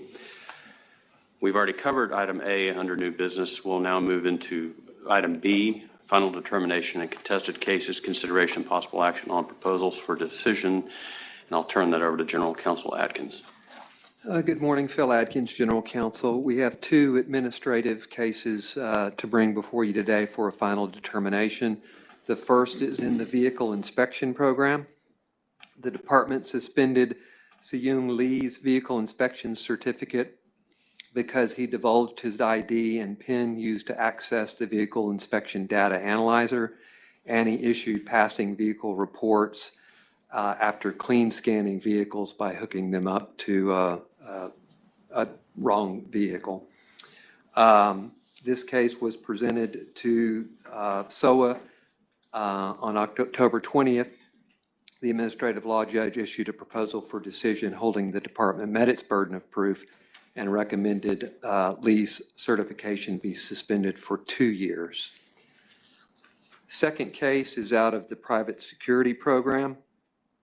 The department denied Gary Milburn's application for a license as a non-commissioned security officer based on his April 3rd, 2017 conviction for assault family violence. This case was presented to SOA, and the ALJ recommended that the application for non-commissioned security officer license be denied.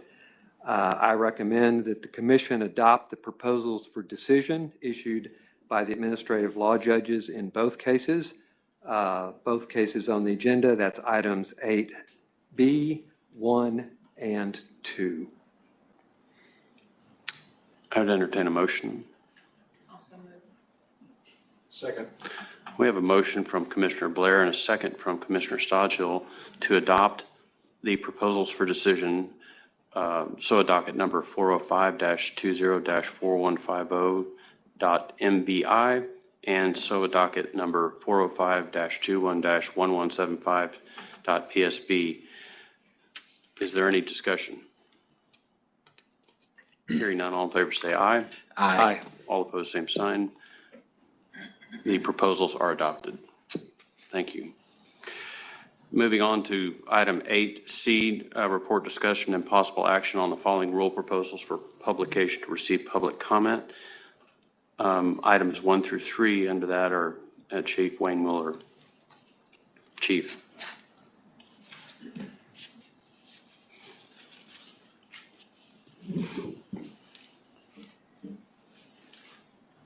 Chairman, Commissioners, good morning. Wayne Muller, Regulatory Services Division.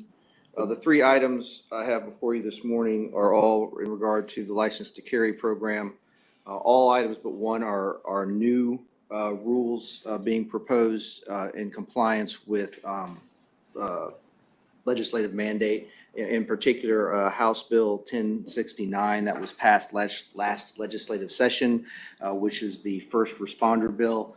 The legislature last session put in place a certification where a certain subset of first responders who already have an LTC can obtain the certification, and in doing so would then be allowed to carry their firearm while conducting their first responder duties. And so these new rules are to flesh out that statute that came into play last session.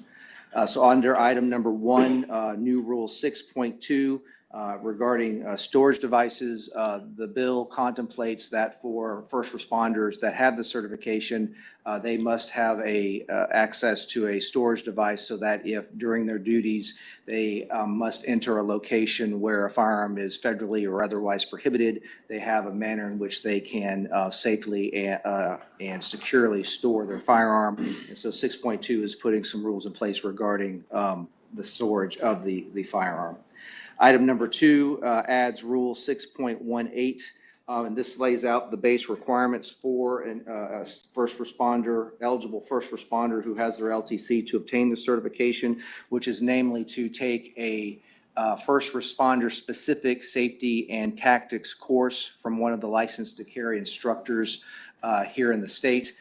This rule also puts in place they must annually renew the certificate and undergo not more than 10 hours of continuing education to maintain this certificate.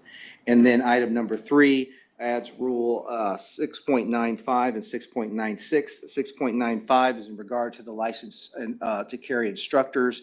In order for instructor to provide this type of specific first responder class, they themselves must first go through an instructor course, which will be provided by Training Operations Division here in the agency. I know that Chief Bowie's group is in the final stages of putting that curriculum together. I'd expect that in the first part of 2022, that course will be available. 6.95 lays out those requirements for a licensed to carry instructor to provide this course. And then 6.96, also a new rule, lays out the record keeping requirements for the instructors regarding this new first responder certification. And then lastly, going back to item number two, which is an amendment to an existing rule, 6.14, which is a general provision. This has to do with all new licenses. Currently, this rule contemplates that for somebody that's applying for their LTC for the first time, they must have taken the classroom and done the shooting within 12 months of their application. We have seen not a high volume, but we've had occasions where an individual, for whatever personal reason, being out of country or whatnot, does not get their application in within that 12 months, 13 to 15 months or so. And then, of course, in 2020, when we had COVID, we saw an uptick of individuals not able to get their application in. And so in an effort to balance still wanting some freshness from the time that they get their new license from when they took the course, but also be able to give them some flexibility from a customer service standpoint, we think it would be appropriate to extend it so that they must have taken the course within 24 months of submitting their first application. And that's what this adjustment to 6.14 would do. And with that, Chairman, I would submit these items to the commission for consideration for potential approval of placing them in the Texas Register for public comment. I second. We have a motion from Commissioner Blair and a second from Commissioner Wainwright to publish in the Texas Register for public comment the items under new business, section 8, items C 1 through 3. Is there any discussion? I have a question for Chief Mueller. I understand these proposed rules are to follow the legislation. You mentioned that they cover first responders. How broad is that term? Does that include peace officers, or is it other than peace officers? This is a really pretty narrow scope certification. It does not include peace officers. It's essentially firemen and EMT, paramedic type first responders. It also is for those first responders that work for a municipality or a county. And there's also some population restrictions within the statute. So it's pretty small municipalities or counties. So it's a pretty small subset. Okay, that's what I thought, because peace officers are already doing these things and Yes, sir. have separate sets of regulations. Okay, thank you very much. Is there any further discussion? Hearing none, all in favor say aye. Aye. All opposed, same sign. Motion passes. Thank you, Chief. We'll see you again shortly. Under C, items 4 and 5, Chief Sherry Gibson from DL will give her report.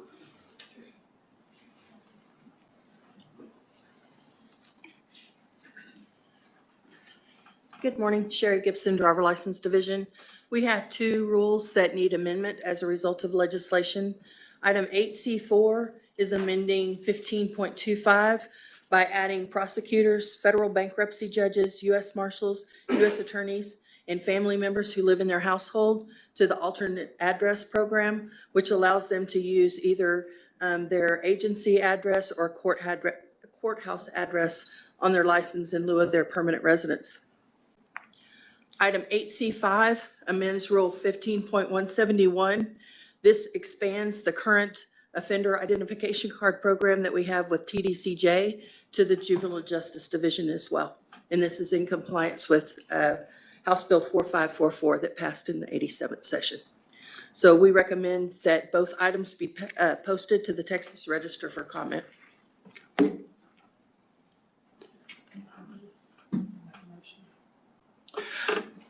We have a motion from Commissioner Blair. I second the motion. We have a second from Commissioner Wainwright to publish in the Texas Register for comment the amendments under Section 8, New Business C, items 4 and 5. Is there any further discussion? Hearing none, all in favor say aye. Aye. Aye. All opposed, same sign. Motion passes. Thank you, Chief. We're now moving into, intelligence threat briefing, we'll handle that in executive session. We'll now move into Section 9, ongoing business, report, discussion, and possible adoption of the following previously published rules. And that will start with item 1 will be Deputy Director Freeman Martin. Chairman, Commissioners, this is an amendment to Title 37 of the Texas Administrative Code, Section 8.7. Has to do with prohibited weapons in state buildings. Specifically, Chapter 8, the Capitol Complex. This amendment brings this rule in line with House Bill 1927, that better known as the permitless carry bill that went into effect September 1st.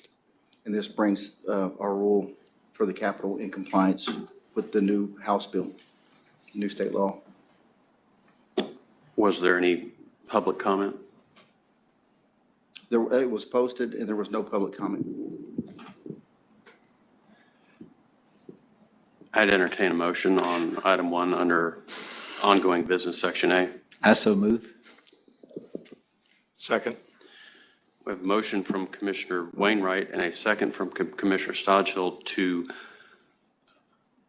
adopt the amendments to 37 TAC Section 8.7 as found in the agenda under item 9, ongoing business A1. Is there any further discussion? Hearing none, all in favor say aye.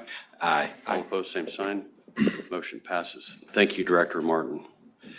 And the remaining items under this section, items 2 through 10, Chief Wayne Muller again. Thank you, Chairman. Again, Wayne Muller, Regulatory Services Division. As you recall, the October Commission meeting, I brought several items before you.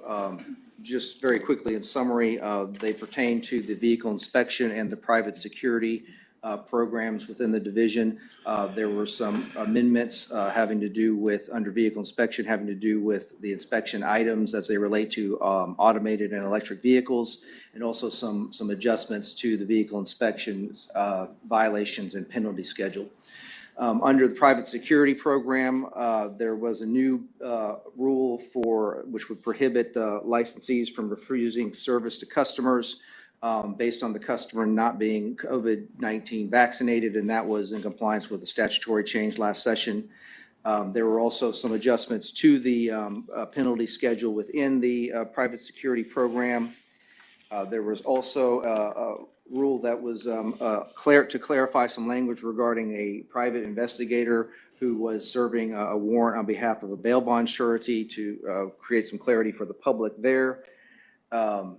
We also had some record-keeping changes for companies, which mainly had to do with the companies keeping appropriate records regarding training and continuing education that their licensed employees undergo. We also had a rule change to clarify what those that are trainers of the personal protection officer licensees within the program, what the trainers can provide to us to show their qualifications. And then there was also an additional rule to indicate that we as agency would accept out-of-state CE from appropriate entities or conferences as the case may be. Collectively, items 2 through 10, we did not receive any public comment on any of these proposed rule changes. And so at this time, Chairman, I would submit these and recommend them to the commission and request consideration of adopting them so they can be placed in the Texas Administrative Code.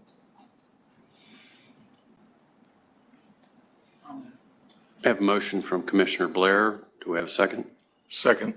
Second from Commissioner Stodgill to adopt the amendments to 37 TAC Section 23.41, 23.62, 35.1, 35.5, 35.8, a new Section 35.1, Section 35.52, Section 35.62, Section 35.111, and 35112, a repeal of Section 35113, and amendments to 35.143 and 35.145, as well as 35.161 and 35.162.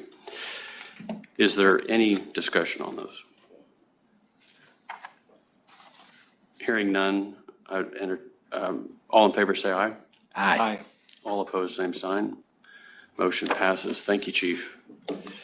Report discussion, moving on to the next section, report discussion and possible action regarding the modification of the DPS organizational structure and the appointment, promotion, ratification, employment, evaluation, reassignment, duties, discipline, or dismissal of a member of the department or commission management team. Director McCraw, do you have anything for us? No, sir. Thank you. Moving on to item C, report discussion and possible action regarding ongoing criminal investigations pursuant to Government Code Section 411.0041. We will handle an executive session. Now moving on to Section 10 in the agenda, reports. Are there any commission members wishing to give a report? Hearing none, we'll move on to the finance report. Chief Whittington, anything to report today? Thank you. Moving on to item C, the Chief Auditor's report. Chief Melvin, anything? You will be coming to us in February, though. Yes.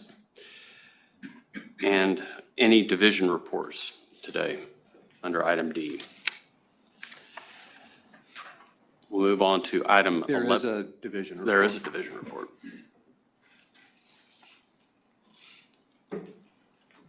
Chief Jessica Ballou.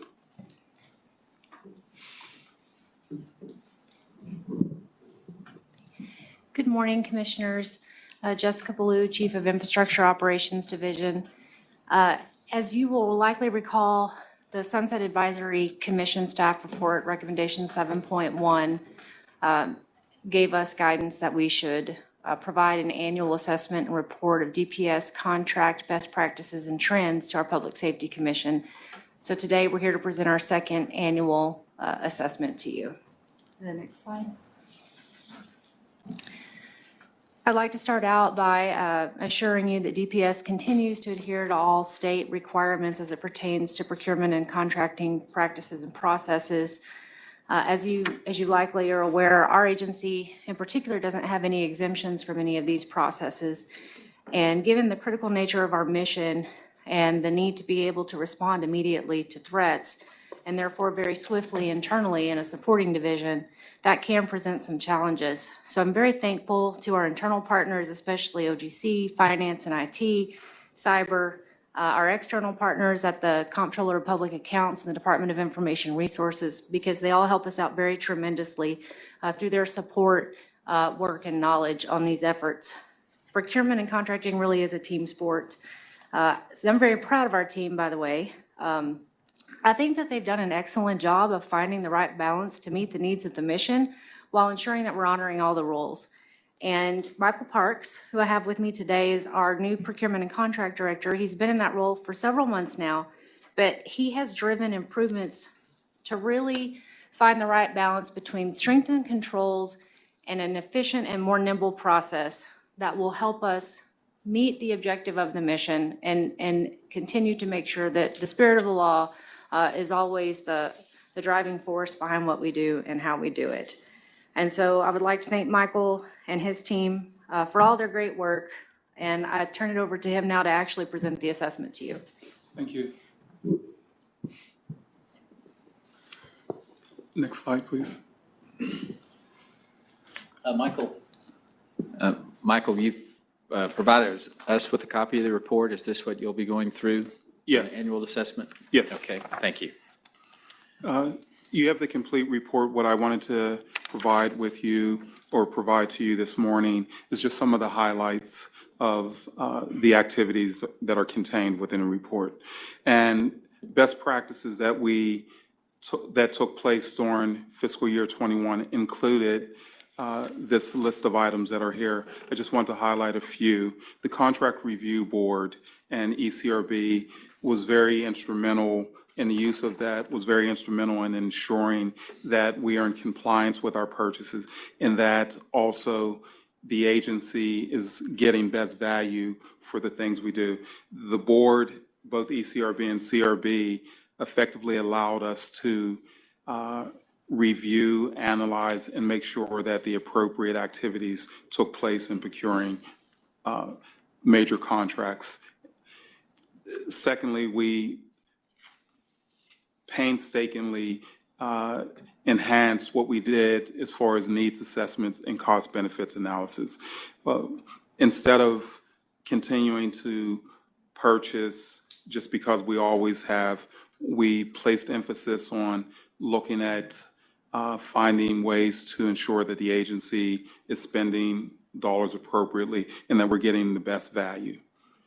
Further, we enhanced our procurement review process. We spend a lot of times going through the measures of ensuring that we're following statute and internal policies, but we went further to enhance that by adding additional reviews while not slowing down the process, but just ensuring that we're getting quality products out there or quality procurement documents out and quality contracts so that we have no issues on the back end. Additionally, we've looked at, instead of just using dollar as a precursor for our reviews, we looked at risk-based. So we're placing more emphasis on looking at contracts that or procurements that are of greater risk to the agency instead of just the dollar value. And these would be the complex type contracts. So we're spending more time providing for reviews of these. And by moving over EPMO into our procurement shop, EPMO, Enterprise Contract or Enterprise Management Office, we adopted a lot of the project principles and doing our procurements, which allow for streamlining and also adequate tracking of the activities. Next slide, please. Additionally, several of our processes within PNCS were manual, and as pointed out through various audits and sunset, the manual processes invite risk. We've added a few items such as the contract. We've purchased a contract management system. We've implemented the contract management system. It'll go full agency-wide in the next month or so. It's rolling out to divisions on a limited basis starting tomorrow. But we have a minimal viable product that we put in place the very first quarter of this fiscal year. And with the advent of that, we should be able to electronically keep track of things and reduce the manual processing that takes place for our contracts and procurements. We've established a hub portal that will aid in our compliance, and we've added a contract oversight team or enhanced the contract oversight team, which also will enable us to ensure that our contracting processes stay in compliance and that agency contracts are up to par. Next slide, please.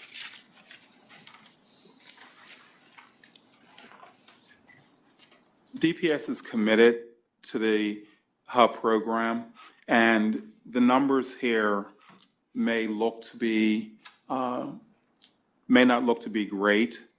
If you look at the various areas, we are low percentage-wise in comparison with the statewide hub goals are.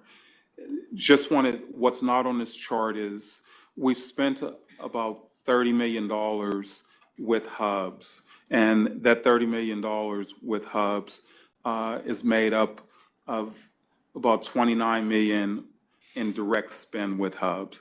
Our overall percentage of hub utilization is 14%, which is, again, may not sound significant, but the state average for hub utilization is 10%.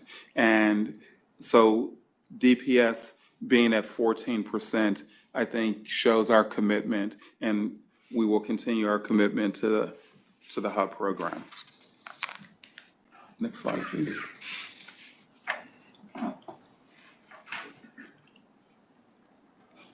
In fiscal year 21, we issued over 60 major contracts valued over $200 million, and we actively manage over 100 million contracts valued at $690 million. We process about 16,500 POs, which equates to 38,000 lines of purchasing for a total of $316 million. Our non-competitive purchases, which I want to highlight here, is very low. And the non-competitive purchases are items that are sole source or emergency. With having less than 1%, it says that we are making purchases in a very compliant way. We're doing everything as statutorily required. And that percentage is something we should be very proud of. Next slide. Wanted to add one thing to the emergency purchases. Despite the fact that we've recently gone through the pandemic and that we're in the middle of a border crisis right now, the team has done an excellent job under Michael's leadership of remaining as competitive as we can be, even though technically we don't have to be if it's an emergency purchase. They've gone above and beyond to make sure that as long as we can ensure that we meet the need of the mission on time, that we still take the extra steps and the extra time to be as competitive as we can be. And that's part of why those numbers are so low despite all the emergency procurements that we've made in the last year. Thank you. And as a wrap-up, DPS is committed to continuing to improve service delivery. We're inviting audits in to help us to ensure we are doing processes correctly. We're currently engaged with the internal auditors to help us with ensuring our procurement process. And we're committed to continuing to deliver excellent service and get the agency what they need when they need it in compliance with all statutes and policies. Any questions? Commissioners? Yes, Chairman, one question with regard to the historically underutilized businesses information. Has the coronavirus presented special or unique problems in the hub area or has it not? We're just continuing, notwithstanding coronavirus, to do what we've been doing in the past, or have things changed specifically with the coronavirus involvement with HUB hub hiring? The uniqueness with, yes, coronavirus has affected hub purchases. But because we purchase directly, the majority of our purchases are directly purchased with, or the majority of our hub purchases are direct purchases. We did have the opportunity during the pandemic, to make actual awards to hub vendors. And the subcontracting has been affected, but subcontracting is not a big part of our portfolio when it comes to hub. Just to, I guess, expand on that a little bit. I mean, COVID impacted procurements of all types, regardless of whether the vendor was hub or non-hub, just because of the environmental changes that were made. We tried to do a lot of workarounds and got a little creative and started providing like events where hubs could come in and show us their capabilities and their wares and things of that nature, and in an online format instead of an in-person format. So we made a lot of adjustments like that. And then because we had an opportunity, and when Michael says direct award, that doesn't mean like a sole source, just to clarify that, that means something different in the procurement world, and it really describes the difference between those things that we have to buy off of an existing state contract. A lot of our purchases have to come off of a statewide procurement division contract at the comptroller's office, or it has to come off of a cooperative contract at the Department of Information Resources. So they actually award those contracts, and then we cut POs against them. So some of that impacts our ability to really cast a broader net when we're looking for vendors, but they're supposed to have volume pricing, so it's supposed to still get us to the best value for the state. What Michael's referring to are the things that we're buying off of us, like not off of a state contract, that we're going to get ourselves as a direct award. And so what we do internally is we ensure that unless it is the type of an emergency situation where you literally don't have time because it's a life safety thing, we specifically go look to see if there are hub vendors that can provide the thing that we need to give them an opportunity to bid. Now, the state requirement says that they still have to provide the best value to the state, but we do go, I think, above and beyond to provide every effort for them to have an opportunity if they want to bid on our stuff. And that's where he said we were able to do about $29 million worth of that over the last fiscal year, which I think is very, very impressive work on their part. Okay. Well, of course, you're right. COVID affected every business in every industry. Sounds like that the COVID era provided an opportunity for hub entities to kind of show their face, get to see them, see what the capabilities are. Of course, best value and excellence are always the standard, and that may help us with these numbers going forward, given that opportunity that occurred during COVID. Okay, thank you. Comment, Mr. Chairman. I work with the Contract Review Board as the representative here on the commission, and I just want to say I'm very impressed with your continued effort to reach a real improvement level, not only because, the sunset, not that has maybe some impetus, but really your impetus is to be the best that you can be. And that comes through very clearly as you think outside the box and you recognize maybe where there could be some improvements and really strive to make them. And I have been very impressed with that. And I just want to tell you, you should keep up the good work with that. Thank you. Thank you. Thank you, Commissioner. I would echo that as well, having worked on CRB before, Commissioner Blair. It's continually getting better, and it's really great to watch. So thank you for your hard work on that. And this is a great report. Thank you. All right, we'll move on to consent items, assuming there are no more division reports. Under item 11 on the agenda, Deputy Director Mathis, are there any changes to those consent items? No, sir, there's not. I would entertain a motion to approve the consent items. I so move. I'll second.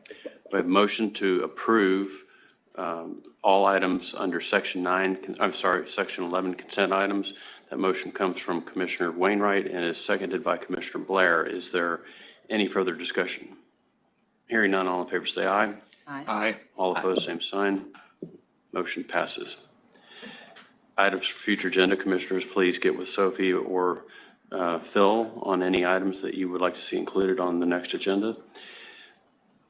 The regular Public Safety Commission meeting is scheduled for February 10th, 2022, and discharge hearings will be scheduled for February 11th, 2022. The Public Safety Commission will now go into closed session at this time pursuant to the Texas Open Meetings Act, Chapter 551, to consider matters authorized to be considered in executive session under Government Code Section 551.071072073074076 and Government Code Section 411.0041. The time is 12:23 p.m.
The Public Safety Commission has entered a closed session and is now reconvened as a quorum in open session. The time is 1:49 PM. Note for the record that Commissioner Wainwright had to leave and is not with us, but as I said, we still have a quorum. If there is no further business, I will entertain a motion to adjourn. So moved. Is there a second? Any further discussion? Hearing none, all in favor say aye. Aye. All opposed, same sign. Motion passes. Thank you. We're adjourned. 9